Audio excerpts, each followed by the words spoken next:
Habayeho umugabo yari afise abana 4. Umunsi umwe agira iciyumviro cyo kubarungika mu rugendo rwa kure ngo baje gutembera. Umwe wese yagiye mu gihe gitandukanye n'icya mugenzi wiwe. Umwe yagiye Burayi mu gihe habakanye cyane hagurubura. Uwundi aja muri Sahara mu bugaragwa haba umusenyi n'izuba ryinshi. Uwundi aja Ngozi mu mvura nyinshi yo mu kwa kane. Uwundi nawe aja Bujumbura iciri riko rirahera hahandi haba haraye haguye imvura biti igihungura bayi ikirere kimeze neza. Umwaka uheze abo bana bose bahuriye muhira kuri bonane ngo basangire umwaka mushasha. Se wabo abaza buri umwe ico yabonye. Uwagiye Burayi mu gihe c'urubura avuga ati, iyi si ntimeze neza, yuzuye urubura kandi irakanye cyane n'ibiti vyayo n'ikirere cayo bisa nabi cyane. Iyi si n'ubufu ntakigenda cayo.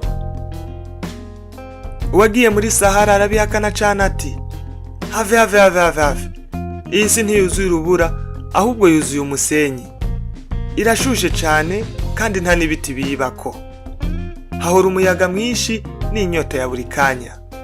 Iyi si irenze kuba ubufu ahubwo n'umuriro. Uwagiye Ngozi nawe ati, iyi si mwese murayibeshera. Iyi si iragerageza kuba nziza. Ikibazo cayo nuko imvura ihora igwa. Ahantu hose ugasanga ni vyondo gusa. Gukanya kwayo nibisanzwe no gushuha kwayo ntaco gutwaye. Ibiti vyayo ni birebire cyane kandi bihora bitonyanga amazi. Iyi si simbi cyane nkuko mubivuga, ariko sina nziza cyane nanone. Uwanyuma umwe yaje Bujumbura nawe arabihakana ati, ahubwo mwe muhera he muvuga ko isaribi. Iyi si irumutse neza hasi, irimo ibiti vyiza vyikoreye ivyamwa bitangaje. Iyi si ifise ubushuhe bugereranye bunogeye buri muntu. Ifise ikirere ciza n'akayaga gatangaje. Ifise amazi n'umusenyi ahabigenewe ku kiyaga ca Tanganyika. Ushaka kugendera ku isi yumutse cyangwa ukaja mu mazi ya Tanganyika ukajya umunyenga mu bwato. Ifise ifi zitangaje zitagira amahwa bita umukeke n'indagara zo gukoza uburobe. Ahubwo mwebwe muhera he muvuga ko isari mbi. Se wabo yabateze amatwi yumva umwe wese uko yabonye iyi si nuko ayisigura. Haza kugera igihe nawe afata ijambo arababwira ati, mwese urugendo mwakoze rwagenze neza, kubera ko umwe wese yabonye igihe kimwe mu bihe 4 bigize iyi si.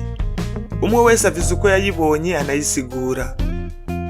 Uko ikintu kimeze yaba umuntu canke iyi si ubimenya neza inyuma y'umwaka umaze kubona ibihe byose bigize ico kintu. Guca urubanza rwo mu rubura uba wirengagije ko hazobaho n'ubugaragwa. Uvuze ku bubi bwo mu mvura uburengeje amaso ku vyiza byo muci uri ku mazi kuri Tanganyika ujya umukeke wibereye mu bwato. Imbere yo kwica intege uvuga ngo urakenye ngo ntaco wo kwishoborera. Imbere yo kwanka kugira ivyo ugerageza uvuga ngo akazi karabuze. Imbere yo guhora ubona ko ibintu bidashoboka. Imbere yo guhora ubona ko vyose ari bibi. Banza urabe neza igihe urimo muri ibi bihe bigize isi. Ukore cyane witeze kandi wizeye ko bigiye kumera neza. Wizeye ko igihe urimo kigiye kuvaho hazi ikindi gihe ciza kuruta iki. Ntukemere umubabaro w'igihe kimwe mu bigize umwaka ngo cice burundu umunezero w'ibindi bihe bisigaye. Hora witera intege, hora ubona ko vyose bishoboka. Reka kwica intege no kuzica abandi.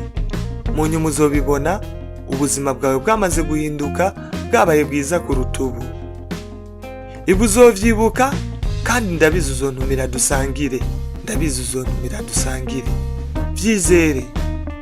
Aha ni wacu ku Mwana TV. Jewe nitwa Gusenga Derike. Wibuka ukore subscribe. Okay.